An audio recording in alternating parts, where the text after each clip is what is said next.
Assalamualaikum warahmatullahi wabarakatuh.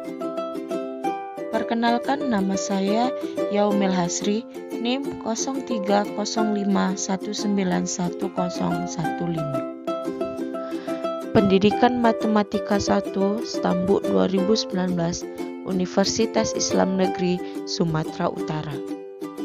Baiklah, di sini saya akan menjelaskan mengenai konsep dasar persamaan diferensial untuk memenuhi tugas akhir persamaan diferensial elementer yang dibawakan oleh dosen pengampu Ibu Lisa Dwi Afri MPD. Yang pertama, kita akan membahas apa itu pengertian persamaan diferensial. Persamaan diferensial adalah persamaan yang melibatkan variabel-variabel tak bebas dan derivatif-derivatifnya terhadap variabel-variabel bebas. Berikut ini adalah contoh persamaan diferensial. Yang pertama, x kuadrat d kuadrat y per dx kuadrat dikurang 6x dy per dx sama dengan 0. Yang termaksud variabel bebas adalah x dan variabel tak bebas adalah y. Yang kedua, y aksen sama dengan e pangkat x ditambah sin x. Yang termaksud variabel bebas adalah x dan variabel tak bebas adalah y. Yang ketiga, d kuadrat q per dt kuadrat dikurang 3dq per dt ditambah 10q sama dengan 4. Yang termaksud dalam variabel bebas adalah t dan variabel tak bebas adalah q. Yang keempat, turunan parsial kuadrat dari v per turunan parsial dari x kuadrat ditambah turunan parsial kuadrat v per turunan parsial dari y kuadrat sama dengan 0. Yang dimaksud dengan variabel bebas di sini adalah x dan y dan variabel tak bebas adalah v. Persamaan diferensial sangat penting di dalam matematika untuk rekayasa, sebab banyak hukum dan hubungan fisik muncul secara matematis dalam bentuk persamaan diferensial. Persamaan diferensial dapat disingkat dengan PD. Diklasifikasikan dalam dua kelas, yaitu biasa dan parsial. Persamaan diferensial biasa atau ordinary differential equation dapat atau disingkat dengan PDB adalah suatu persamaan diferensial yang hanya mempunyai satu variabel bebas. Jika yx adalah suatu fungsi satu variabel, maka x dinamakan variabel bebas dan y dinamakan variabel tak bebas. Persamaan diferensial parsial atau disingkat PDP adalah suatu persamaan diferensial yang mempunyai dua atau lebih variabel bebas. Orde dalam persamaan diferensial ditentukan oleh turunan tertinggi dalam persamaan tersebut. Contohnya sebagai berikut.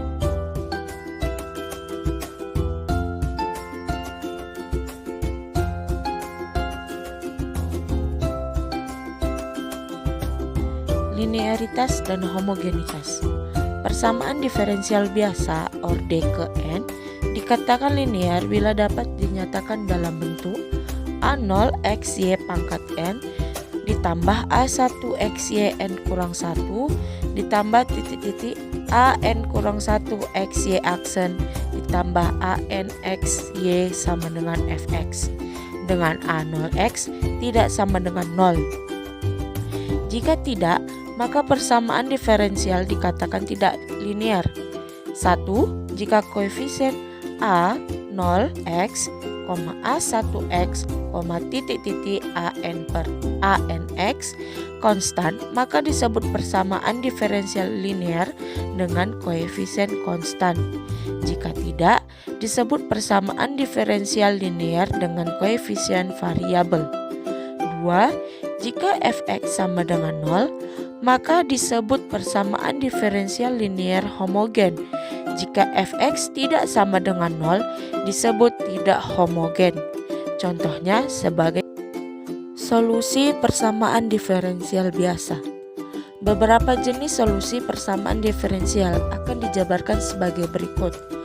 Pertama, solusi persamaan diferensial bentuk eksplisit, yaitu solusi persamaan diferensial dengan fungsi yang mana variabel bebas dan variabel tak bebas dapat dibedakan dengan jelas. Solusi eksplisit dinyatakan dalam bentuk Y sama dengan fx.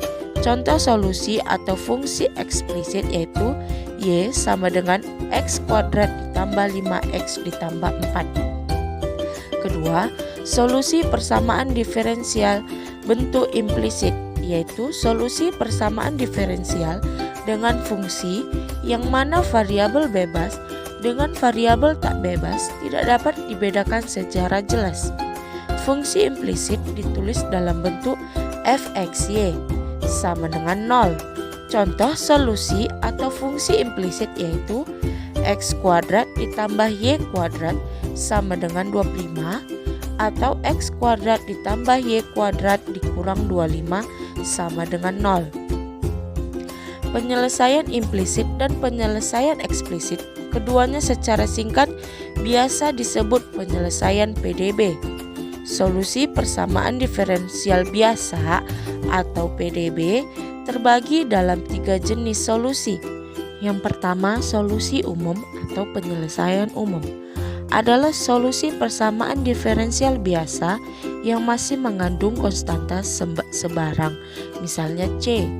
Contoh persamaan diferensial dy per dx sama dengan 3y per x mempunyai penyelesaian umum y sama dengan cx pangkat 3. Kedua, solusi khusus atau partikulir atau penyelesaian khusus atau partikulir adalah solusi yang tidak mengandung konstanta variabel karena terdapat syarat awal pada suatu persamaan diferensial biasa.